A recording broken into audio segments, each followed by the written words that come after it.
Hey guys, I'm back with this reptilian FX creature I created using foam latex pieces from RBFX. If you haven't already, make sure to hit that subscribe button so you don't miss out on the future fun I have planned. Now let's get into it. Start off with a latex bald cap and gluing it down with Telesis 8F adhesive. Trim off any excess and start to cut small holes to pull my ears through and glue around them. Once that's all done, everything is powdered down with Skin Illustrator Zerocolor Powder.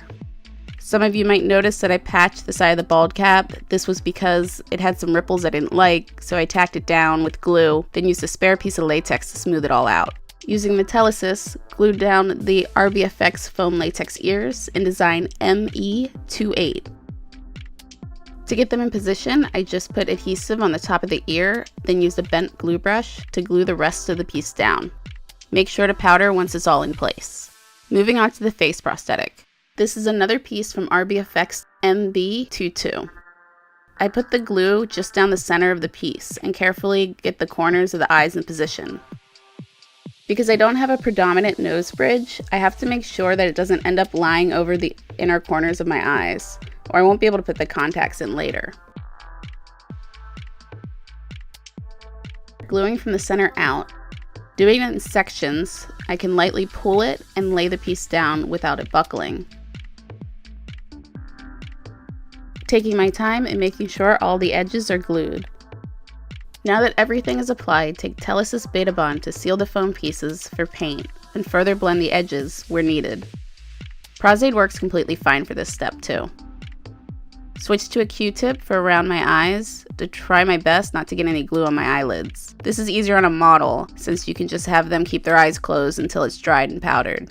If your lid does get glue on it, just lightly tug the area and press powder into it until it releases. After it's all dried, make sure to powder everything down. Then using a sea sponge and Ben Nye Cake Foundation in Porcelain. Stipple a base all over. Used a brush for some of the areas that I missed with the sponge. Sealed everything with green marble sealer. And grabbed Mehron Paradise paint in white and applied a few light layers over the porcelain shade. Now start to carve out the deep areas of the sculpture using Skin Illustrator color Avocado. This step can totally be done by hand, but I just like to airbrush. I'm also extending areas past the prosthetic. Wanted to bring some of the texture into the flat bald cap. Also brought it forward at the mouth to create an interesting upper lip, and some down the bottom lip. Colored a shade in any shadow areas, like the ears and collarbone area. Add some splotchy marks along the large open areas on the head. With Skin Illustrator color Mustard, go over the same areas, but coloring it further out than the green. And put this color on the upper lip and nose area, also a little in the center of the chin. Brought the yellow down to the center of the neck and chest, basically using this as an underbelly color for the creature. Sealed everything with green marble. Grab Skin Illustrator, Starry Night, and a brush and paint it in the deep parts of the ridges, and anywhere that I extended the lines to start an illusion of depth. It's okay if you paint outside of the sculpture detail and it looks a little sloppy. Going to go over the high points with Skin Illustrator Powdah'd Milk and a torn makeup sponge. To really get nice separation from the top of the mouth portion, airbrush some Starry Night and use this shade in the inside of the ear and cheek hollows. To go over the areas, I added the blue with the brush for a softer transition. Added some spotting in the shadow areas near the ears and temples for some texture.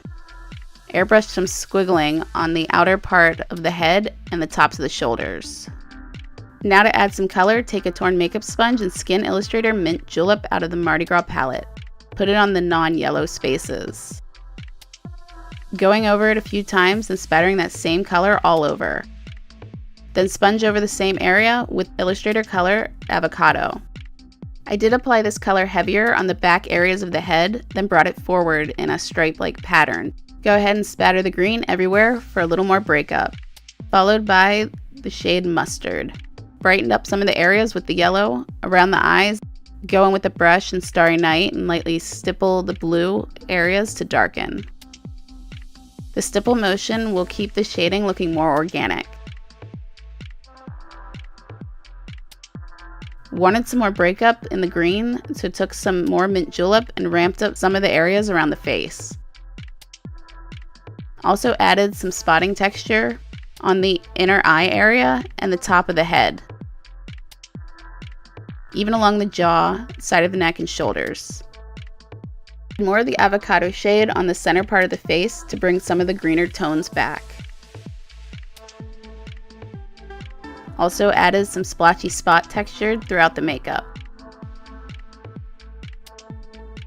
Followed by spattering the green and lightly sponging the color over the areas to soften and tie it all in. Not too much though, because I don't want to lose the different textures I just hand painted. Taking Skin Illustrator Yellow Jester and do a spatter over everything. And then using a sponge to brighten the areas with that same color.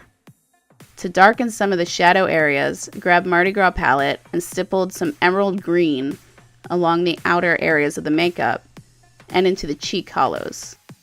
Wanted to add some more spot texture, so I took the emerald green along with some of the avocado color and created larger spots in the areas that we did earlier.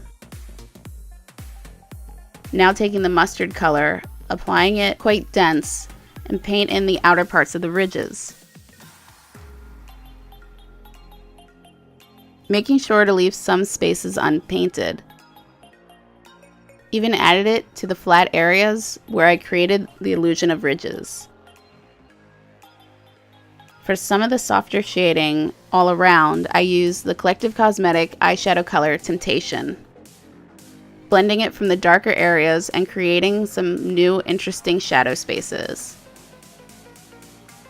Swapping out the brush depending on the areas I'm working on.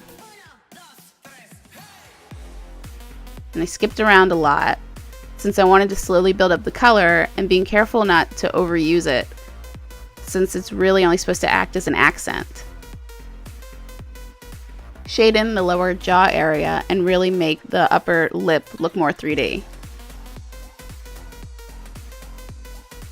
Next, using Skin Illustrator shade Powdah'd Milk, painted some stark highlights on the high points of the sculpture.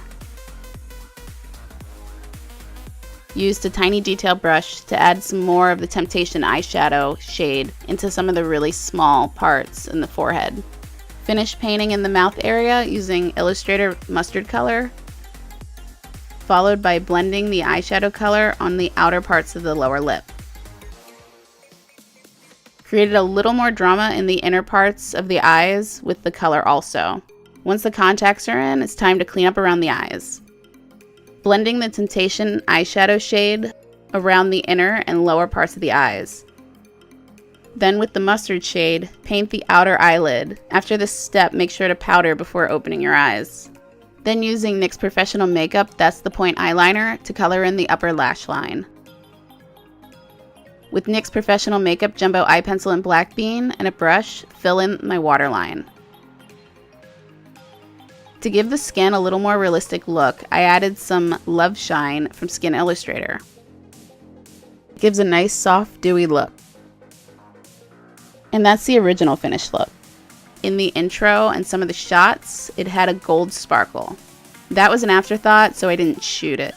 I used the Collective Cosmetics Moontwin palette highlighter shade Emblazoned. Also, for the blue mouth color, I used Mouth Effects Feeling Blue. Thank you so much for watching all the way through. I hope you enjoyed this tutorial. Be sure to like, comment, and subscribe. Till next time.